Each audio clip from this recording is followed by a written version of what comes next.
Don't come to New Year's Eve. My brother texted me without hesitation. My fiancée Megan is a partner at Davis & Polk law firm. She can't know about your situation at all. He was uninviting me because he believed I failed. He had absolutely no idea. The situation he was ashamed of was actually hidden.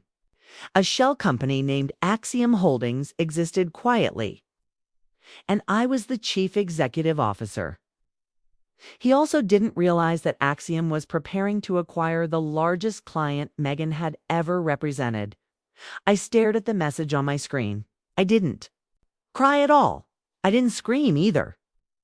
I just reviewed the closing documents on my desk carefully and changed the entire plan.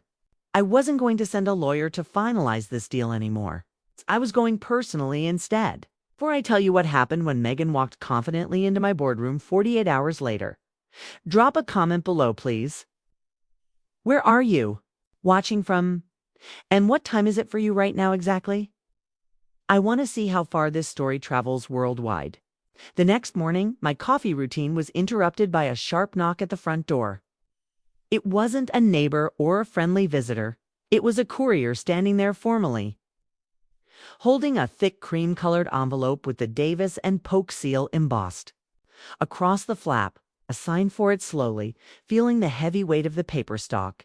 It felt deliberately expensive. It felt unmistakably threatening. I opened it immediately there in my kitchen, standing barefoot on the cold ceramic tile. It was a formal cease and desist notice signed personally by Megan. I read the first paragraph carefully, and the air left my lungs instantly. It didn't simply request distance. It accused me of systematic harassment and attempted extortion regarding Samuel's past financial struggles publicly. It painted a twisted picture of me as unstable, its jealous sister desperately trying to sabotage her brother's happiness because I was mentally unwell. The letter demanded I cease all contact with Samuel immediately or face serious legal action. I pulled out my phone to call Samuel and ask how he allowed her to write this absolute filth. But the call went directly to voicemail again. He had blocked me everywhere. He was hiding behind his fiancée's billable hours and prestige. My name is Rihanna. I'm 29 years old today. Built a venture capital fund called Axiom Dynamics from absolutely nothing into a market force that swallows companies like Megan's clients effortlessly for breakfast daily. But reading that vicious letter, I didn't feel like a powerful CEO. I felt like the small, powerless girl they always required me to be. The urge to fight back was visceral and sharp. I wanted to drive to their apartment, kick down the heavy door, and scream the truth until they choked painfully on it. I wanted to show them my bank accounts, my diverse portfolio, my undeniable power openly. I wanted to make deafening noise, but I didn't. I walked to the window and forced my breathing too. Slow, gradually. In my line of work, I learned long ago that noise is for amateurs only. Silence is for closers always. This is what I call the silence trap strategy. In any high-stakes negotiation, the person who speaks first loses leverage. If I reacted immediately, if I called them screaming hysterically or hired a lawyer to send rebuttal letters, I would be playing their petty game. I would be validating their false narrative that I was emotional and unstable publicly. I would be giving them clear warning that I was dangerous. But if I remained silent, if I let that letter sit unanswered purposely, Megan would interpret my silence as submission and fear. She would think she had successfully scared me off completely. She would assume I was weak, broke, and terrified of her powerful law firm. And when a person like Megan feels secure, they become sloppy, grow careless and arrogant. They start putting things in writing recklessly that they absolutely shouldn't. This letter wasn't a crushing defeat. It was a detailed receipt. It was tangible, notarized proof that the lead counsel for the sellers held personal malicious bias against the principal of the buying firm directly. She had just handed me the very weapon I would use to execute her career. I walked over to my filing cabinet quietly and placed the letter carefully inside a folder marked Acquisition Closing Documents. I didn't call any lawyer whatsoever. I didn't send a single text message. I simply let the silence settle over the apartment, heavy and painfully cold. They wanted me to disappear quietly. It's fine. I would become a ghost entirely. And on January 2nd, I would be the ghost that haunted them in the one place they couldn't escape ever: the boardroom. The word extortion burned on the cream-colored page vividly. It would have been laughable if it wasn't so deeply tragic. Megan thought I was trying to squeeze money out of her successful fiancé maliciously. She didn't know the only reason Samuel wasn't wearing an orange jumpsuit right now was because I had drained my entire life savings completely to keep him out of one. I closed my eyes tightly and the memory hit me like physical blow. It was 3 years ago exactly. 2 in the morning. My phone rang loudly, cutting through the silence of my tiny studio apartment sharply. It was Samuel calling. It wasn't the polished, arrogant man who blocked my number yesterday. He was sobbing uncontrollably. He was hyperventilating badly. He was calling from a holding cell at the county precinct. He'd gotten involved with an illegal sports betting ring, and he was in deep trouble, $125,000 deep. Exactly. And the people he owed weren't sending polite letters. They were sending violent threats directly. He was facing felony charges for embezzlement because he tried moving money from his previous employer to cover his tracks desperately. I didn't hesitate once. I didn't lecture him harshly.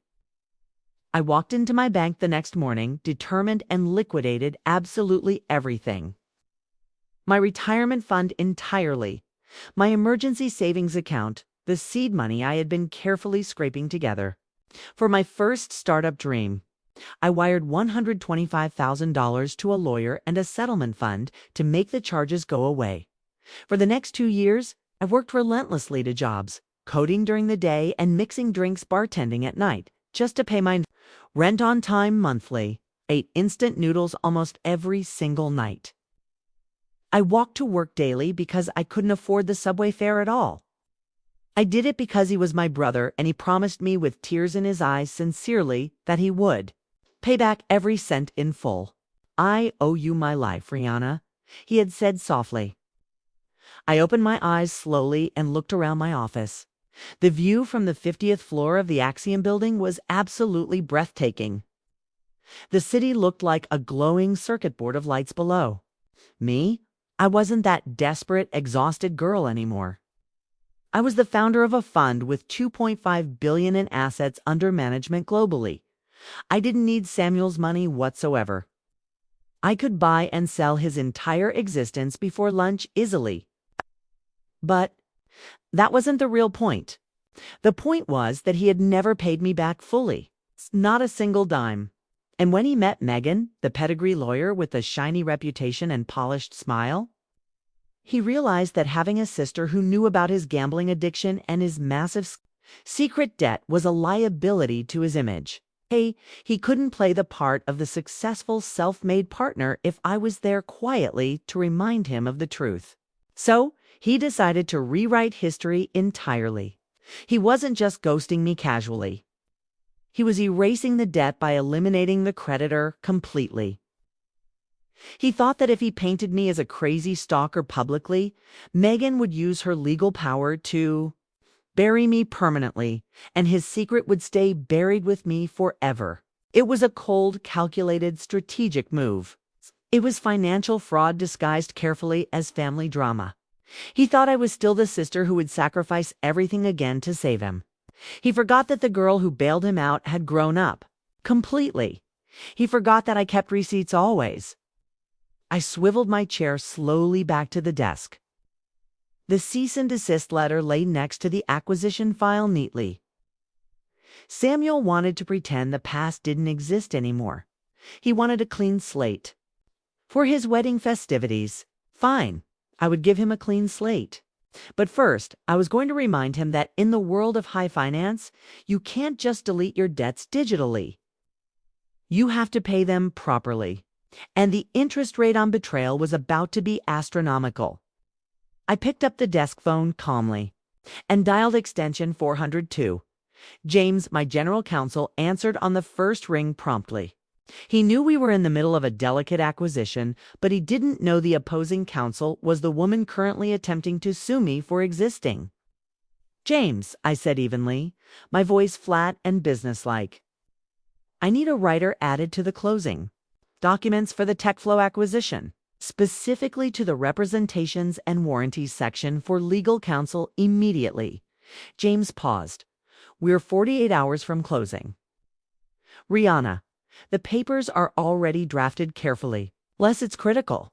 I wouldn't recommend opening the file again now." "'Tis critical," I said firmly. "Add a clause stating that lead counsel warrants under penalty of perjury and immediate termination of the deal that no immediate family member has outstanding insolvency debts exceeding $100,000 to the buyer or the buyer's principal beneficiary."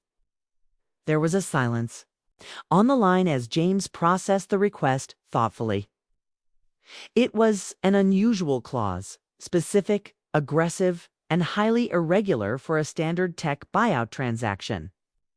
"That's very specific," he said slowly. "Is there an exposure risk I should know?"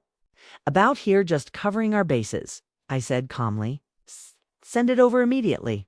Tell them it's a non-negotiable compliance requirement for our offshore investors. They want it signed by close of business today, strictly."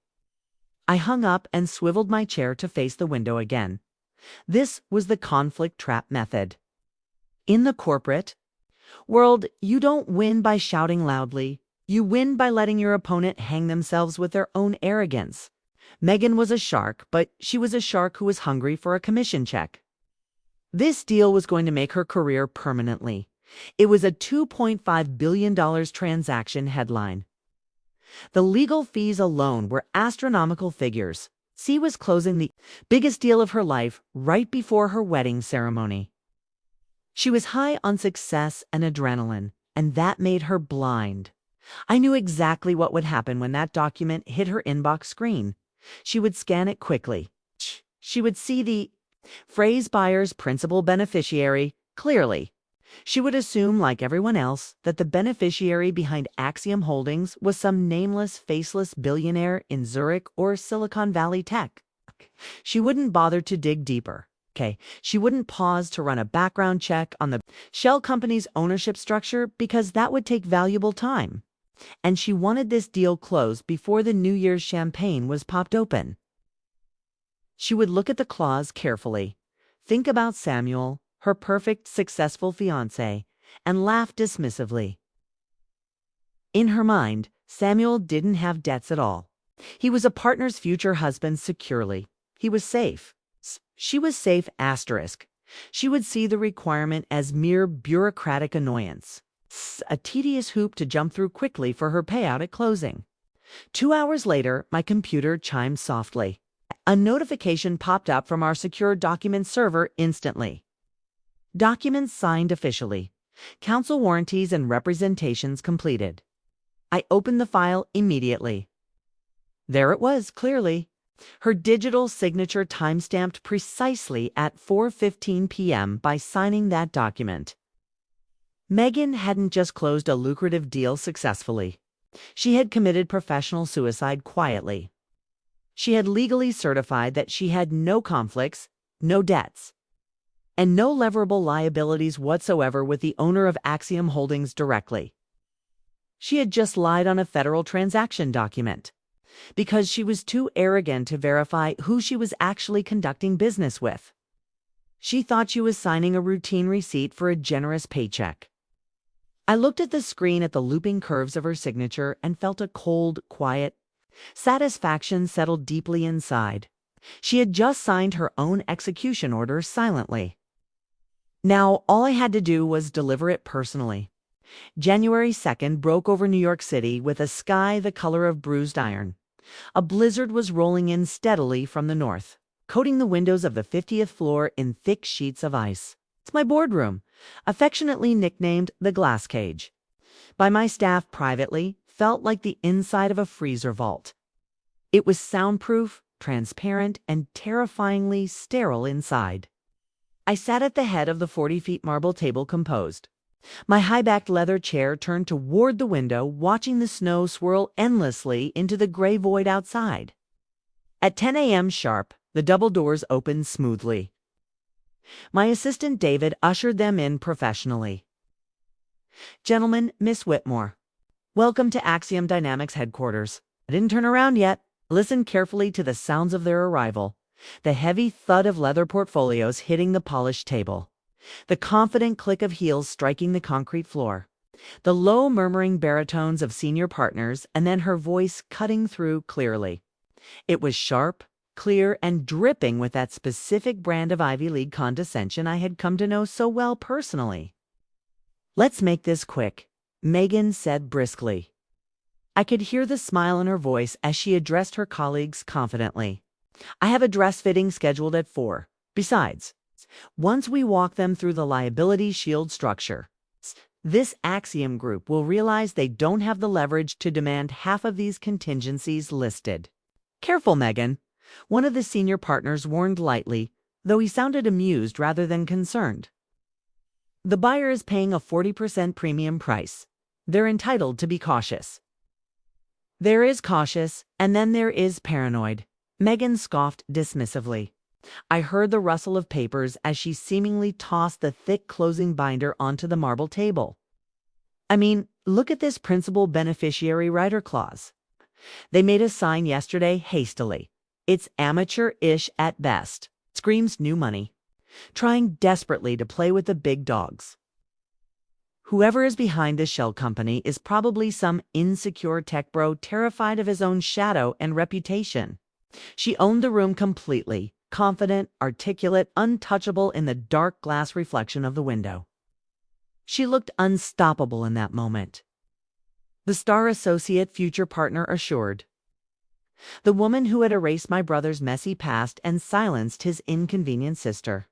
She believed she held a royal flush confidently. "Well," the senior partner said, turning toward my chair curiously. "Let's meet the Wizard of Oz, Miss." I rested my hand calmly on the armrest. "Chin, Rihanna Chin." I turned the chair slowly. The silence was absolute and crushing. Megan froze mid-gesture, marker clenched in white knuckles tightly. Recognition hit her in stages brutally. Confusion first, denial next, then pure horror as the truth snapped violently into place. The shell company, the clause, the debt. "Hello, Megan," I said calmly. "Please sit down. Weren't you just explaining why my due diligence was amateurish?" She tried to speak. Nothing came out coherently. "I don't know who she is," Megan stammered desperately, grasping for control, slipping away. "This is some kind of setup scheme." I slid 2 documents across the table deliberately. "Exhibit A," I said evenly. "Your cease and desist letter identifying me by name as Samuel's sister clearly. Exhibit B, your warranty certifying no family debts over $100,000 to Axiom's principal beneficiary." I leaned forward slightly. "That's me. And your fiancé owes me $125,000 exactly." She screamed denial loudly. I played Samuel's voicemail recording, his tearful confession and desperate plea for help. The room went cold instantly. Lawrence looked at her with disgust. "Get out! You're fired immediately." Security stepped in swiftly. Megan snapped completely. She lunged forward, shoved me hard, then panicking wildly, smashed a glass picture frame. And cut her own arm deliberately. She attacked me frantically. She screamed hysterically. I pointed to the blinking red camera light calmly. "This room records everything clearly." The fight drained out of her instantly. She was led away in handcuffs publicly. Assault, false reporting, fraud charges pending. Minutes later, Samuel called repeatedly, begging desperately. "Goodbye," I said coldly, and blocked him permanently. Then I signed the debt assignment documents. I didn't want the money. I wanted consequences. I sold the debt to a recovery firm that would never forget him. At the window, New York lay silent under snow. In the glass reflection, I no longer saw the girl they dismissed easily. I saw the woman who built an empire from betrayal alone. I didn't lose a family. I removed a parasite. I turned back to my desk steadily. I had a company too,